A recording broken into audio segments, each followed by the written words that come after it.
Olá, como vai? Seja bem-vindo ao Saber Direito Debate. Hoje vamos falar sobre medidas cautelares, prisão em flagrante, preventiva, temporária.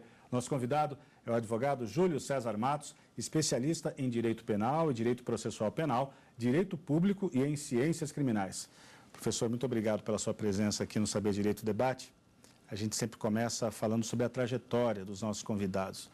O senhor já começou pensando em ser advogado já desde menino?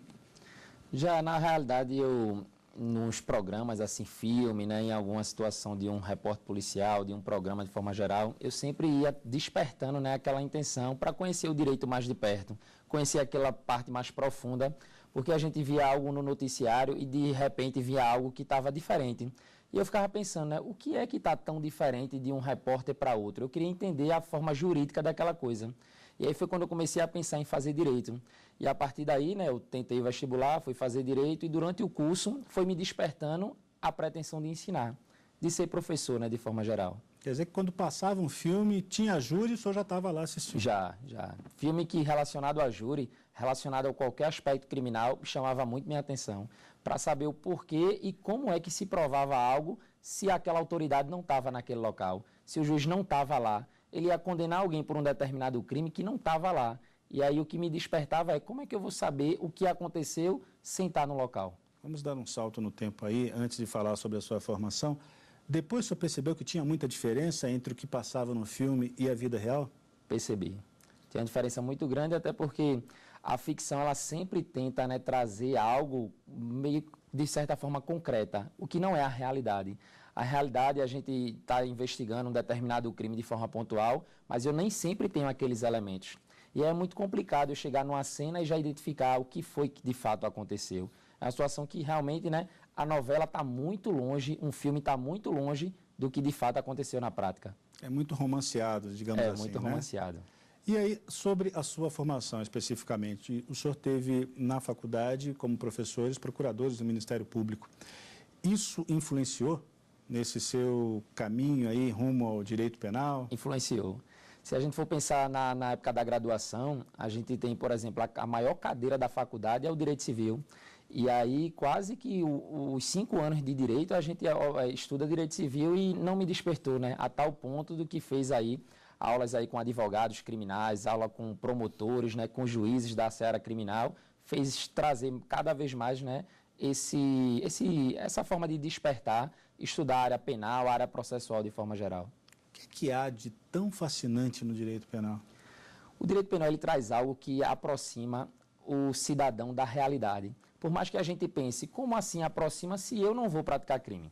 De fato, eu não vou praticar, mas é algo que é do nosso dia a dia, porque não tem como negar. Criminalidade existe em todo lugar do país, todo lugar do mundo, e a gente sempre tenta, né, identificar o que é que está levando, o que é que leva alguém a cometer crime. E aí tem várias teorias do direito, teoria lombrosiana, né, que tentava explicar o criminoso, o crime a partir do criminoso, trazendo, né, feições, aquele camarada que tivesse a testa um pouco avantajada. Eram situações que dizia que o cara era criminoso só pelas suas características físicas, e que isso é um absurdo, tanto que essa tese, essa teoria, ela caiu, não existe mais.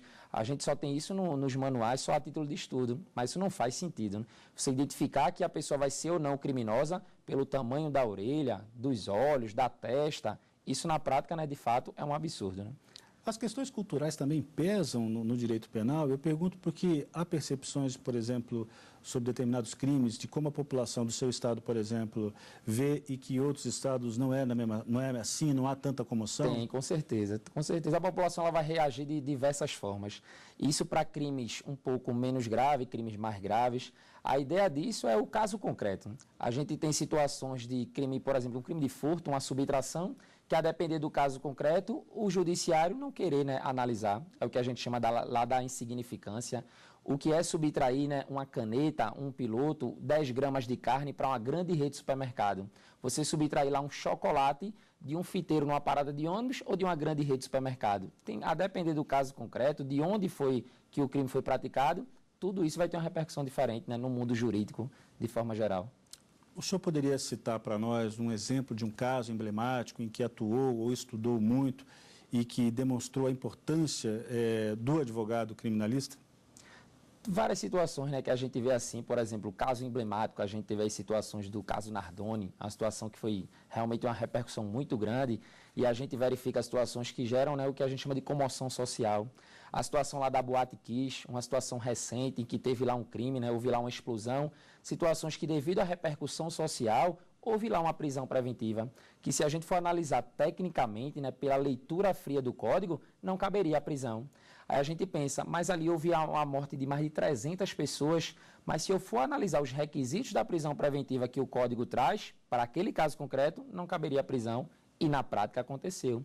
É quando a gente vê, né, a repercussão, a mídia, né, a força que tem dentro da justiça. Isso deve dificultar muito a vida de um advogado criminalista, né? Quando defende uma causa, um cliente, quando a opinião pública está meio que já formada em relação a esse processo. Quando a gente está diante de um processo de grande repercussão, tanto a população quanto a mídia, ela tem sua influência, seja para bom, seja para ruim. Ou ela vai estar muito ao lado, né, da acusação, em regra do Ministério Público, ou da defesa, né, dos advogados. Só que isso, claro, via de regra, é bom para a acusação.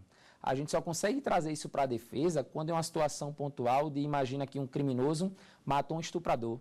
Imagina que aquele camarada, né, matou um traficante que estava aterrorizando a comunidade. Aí, a depender do caso concreto, a população fica do lado, né, daquele criminoso. Mas, em regra, dificulta muito a atuação do advogado. Qual é o perfil mais adequado a um bom advogado criminalista? O bom advogado criminalista é aquele que não se deixa, né, levar pelas mentiras.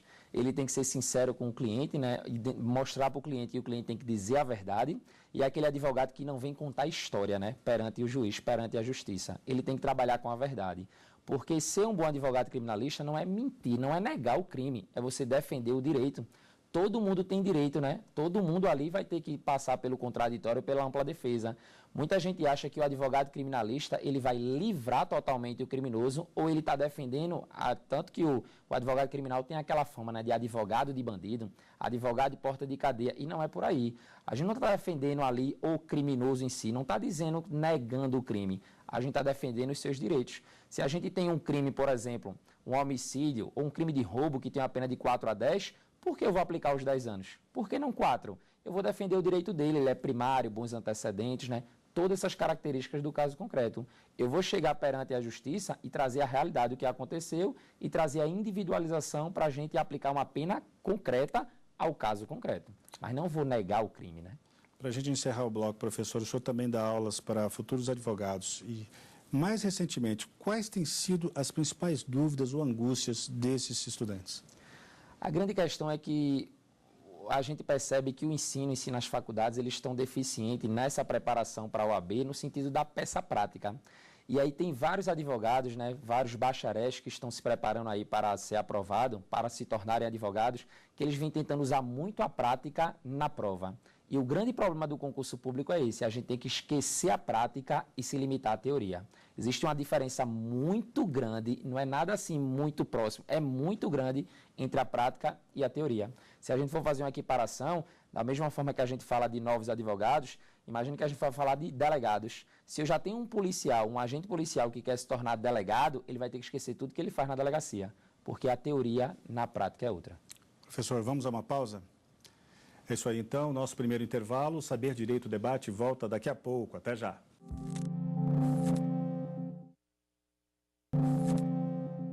Voltamos com o Saber Direito Debate, hoje com o advogado Júlio César Matos, especialista em Direito Criminal.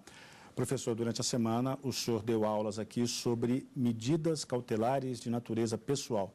Qual foi o seu objetivo ao preparar esse curso? Na realidade, a gente trouxe aqui, né, para o nosso telespectador durante toda essa semana, a questão aí das naturezas diversas da prisão e aí entender, né, um pouco mais a diferença entre a prisão-pena e a prisão processual. A prisão-pena é aquela decorrente de uma sentença penal condenatória. O nosso objetivo aqui foi trazer a situação durante o curso do processo. Durante o processo, eu posso já ser preso e a gente tratou, né, de algumas modalidades, como preventiva, temporária, e a gente viu que existem medidas diferentes dessas, medidas menos severas. Até hoje ainda há dúvida sobre quem decreta uma medida cautelar? Existe, inclusive, né, em virtude de tantas das reformas, né, que a gente tem. O grande problema do processo penal, do Código de Processo Penal, é que ele é da década de 40. Para você ter ideia, o Código de Processo Penal entrou em vigor no dia 1º de janeiro de 42. E aí veja quantas mudanças a gente não teve. E aí teve mudança em 2008, teve mudança em 2011, e em 2011 estabeleceu-se no Código de Processo Penal as medidas cautelares diversas da prisão. E aí o Código diz que quem pode decretar é o juiz. Só que há grande dúvida. E o delegado? O delegado, ele pode ou não pode, né, decretar essas prisões? E a prisão em flagrante? Qualquer um pode fazer? Qualquer um. A prisão em flagrante é aquela prisão que não precisa de ordem judicial, diferente da preventiva, diferente da temporária. Inclusive, qualquer pessoa do povo, o cidadão, qualquer pessoa, quando a gente fala de sujeito ativo, quem pode prender? Qualquer pessoa. Tem um artigo no Código, o artigo 301, que diz, né, qualquer pessoa do povo poderá. A gente chama isso de flagrante facultativo. Eu não posso obrigar que uma pessoa, né, que um cidadão efetue a prisão em flagrante. Mas ele ainda continua dizendo, a autoridade policial e seus agentes deverão prender quem quer que esteja em flagrante delito. Uma curiosidade, professor, o que é flagrante parcelado? O flagrante parcelado é um conceito doutrinário. Isso vem sendo utilizado muito em provas de concurso público, né? Segunda fase, prova discursiva, prova oral, que é para tentar pegar o candidato que realmente está com a melhor doutrina. E o flagrante parcelado seria um flagrante que é aplicado aos crimes continuados. Quando eu venho praticando várias condutas, eu vou lá praticar vários furtos nas mesmas condições de tempo, lugar e maneira, né, de execução. Eu estou diante de crime continuado. Eu só respondo por um crime. É uma ficção jurídica. Eu respondo por um crime com a pena aumentada. Aí o que é que a doutrina entende? Se eu fosse abordado pelo crime de forma isolada, flagrante parcelado, também chamado de flagrante fracionado. Sinônimo, né?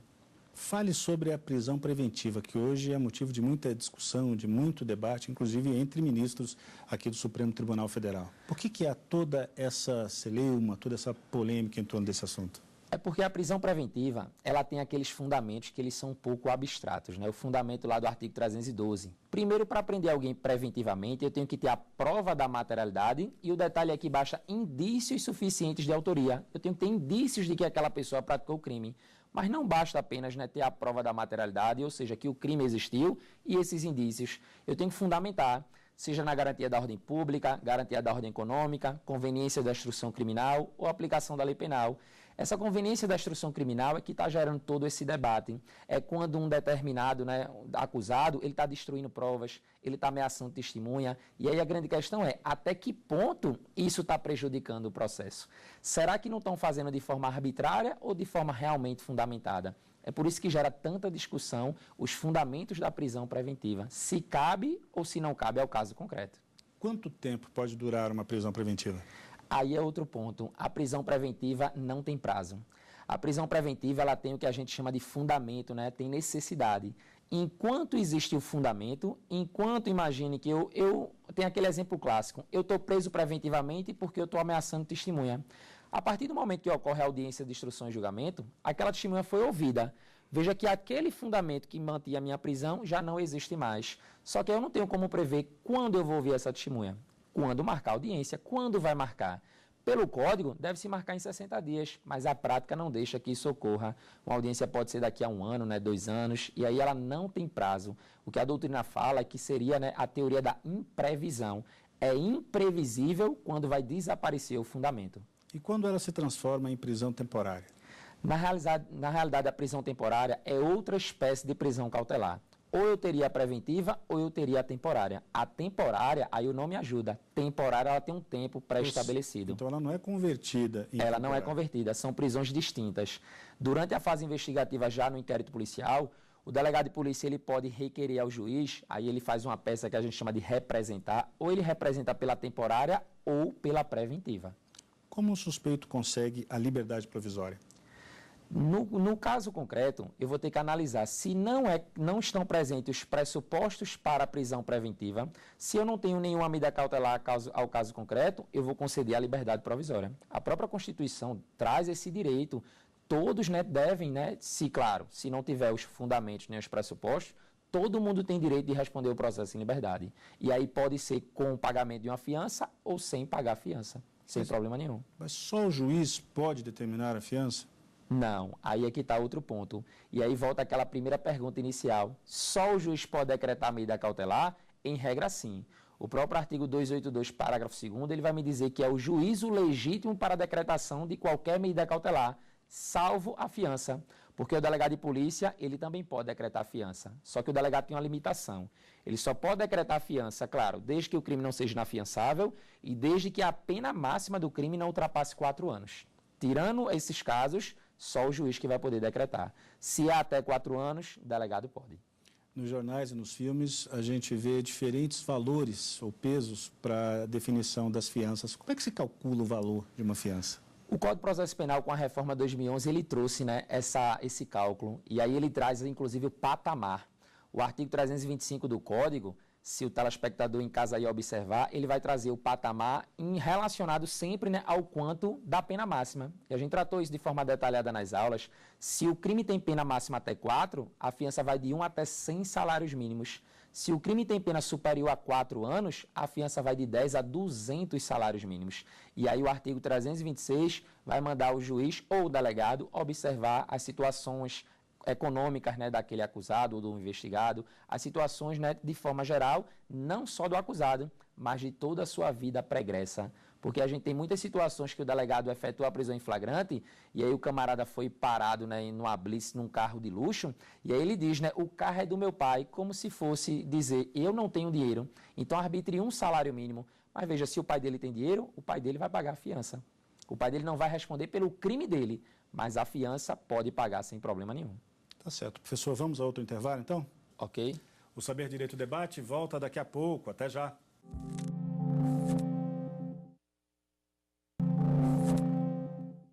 O Saber Direito está de volta. O nosso convidado é o advogado Júlio César Matos.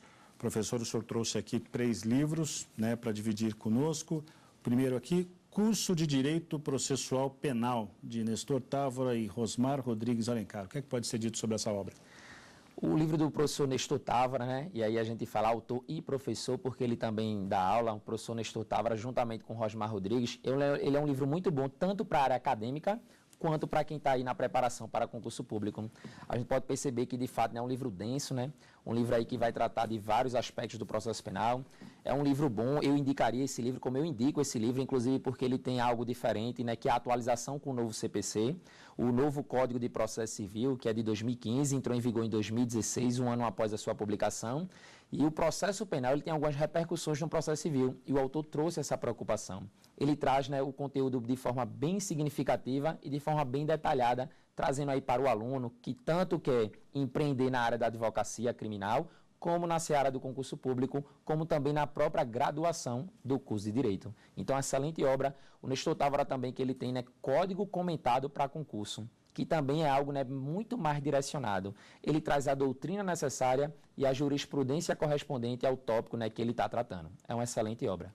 O senhor também recomenda aqui Processo Penal Esquematizado, de Norberto Avena. Muito boa obra também, o Norberto Avena, que ele hoje é procurador de justiça, né? Ele é um procurador, ele está sempre aí antenado, trazendo aí uma visão bem acusadora, mas ele não deixa passar a função garantista.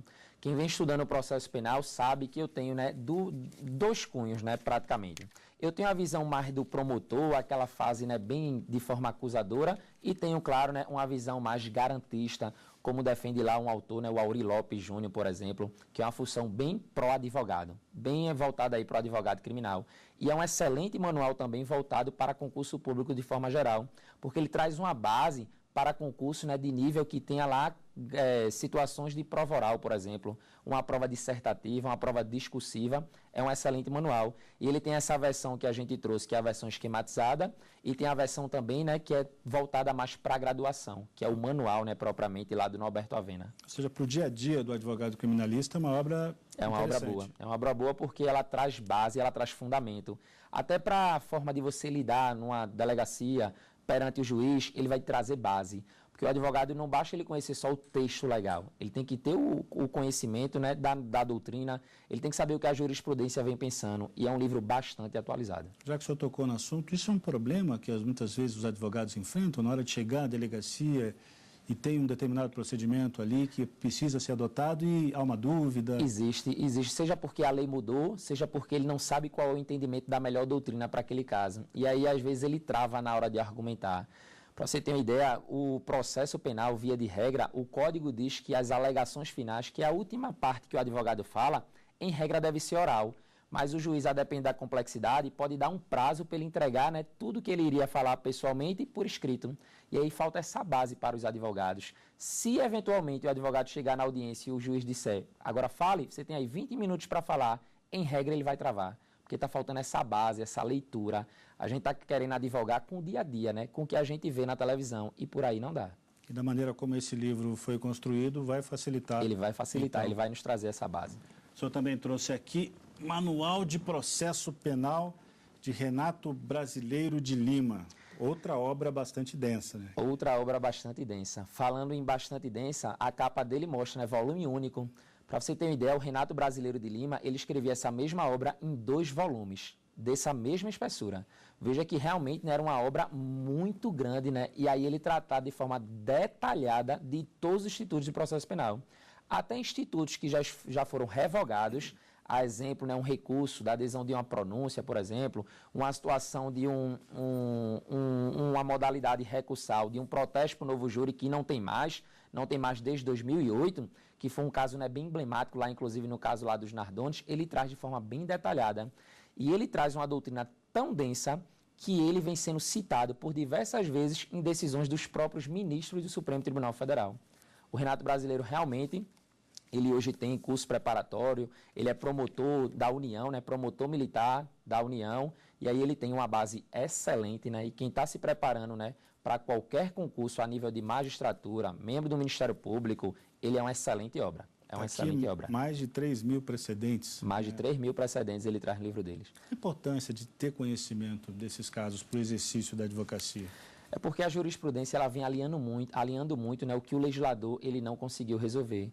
O legislador ele vai lá, né, cria a lei, mas a lei ela está lá parada. Só que quem é que vai aplicar? É o Poder Judiciário. E aí a gente tem que saber como é que essas pessoas estão pensando. O artigo está lá, mas nem sempre eu sei como é que isso é aplicado. E aí eu vou estar discutindo, né, com o Poder Judiciário, com os tribunais de forma geral, com o STF, com o STJ, e ele tem essa preocupação. Ele reúne o entendimento da doutrina majoritária, né, o que é que a doutrina pensa, ele traz os aspectos controvertidos da doutrina minoritária para tentar atacar isso, até para você se posicionar no seu concurso. Por isso que ele é um manual que você, quando está lendo, você tem que saber a que ponto você vai se filiar, porque ele tem uma diferença em relação aos outros.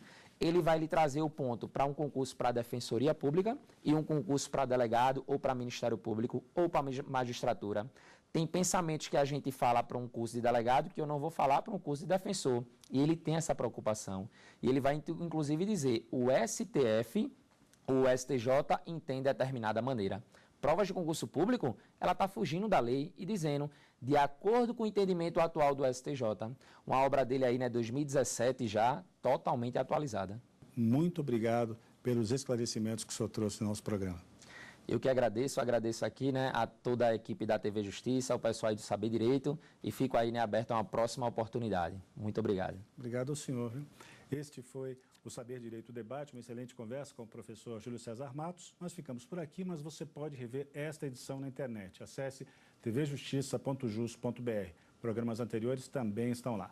Perguntas e sugestões podem ser enviadas para o nosso e-mail, saberdireito@stf.jus.br. Um grande abraço e até semana que vem.